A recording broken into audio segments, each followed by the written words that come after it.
Hi, I'm Meenal, your early childhood educator. So one more common complaint I keep getting is, ma'am இன்னைக்கு ஸ்கூலில் என்ன நடந்ததுன்னு கேட்டால் ஒன்றுமே சொல்ல மாட்டேன்றாங்க. ஸோ சின்ன சிம்பிள் ட்ரிக் சொல்கிறேன், அதுக்கு என்ன பண்ணலான்னு.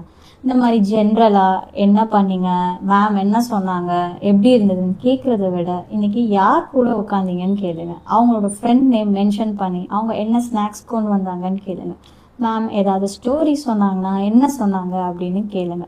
இந்த கேள்விக்கு அவங்களோட பதில் சரியோ தப்பா இருக்கலாம், பட் இதை அவங்க மெமரி பவர் ட்ரிகர் பண்ணும் அன்னைக்கு என்ன நடந்ததுன்னு. இதை விட மோர் இன்ட்ரெஸ்டிங் என்னன்னா, அவங்க ஸ்கூல் முடிஞ்சிட்டு வரும்போது ரோல் பிளேல இன்வால்வ் ஆவாங்க. அதுல நீங்க ஸ்டூடெண்ட், அவங்க டீச்சர். அப்போ அவங்க சினாரியோ பேசிஸா என்னென்ன நடந்தது, எப்படிலாம் நடக்குது ஸ்கூல்ல எல்லாமே அவங்க ரோல் பிளேல காட்டுவாங்க. ஸோ கிட்ஸ் எப்போவுமே தே answer, they say more while playing than when they are question.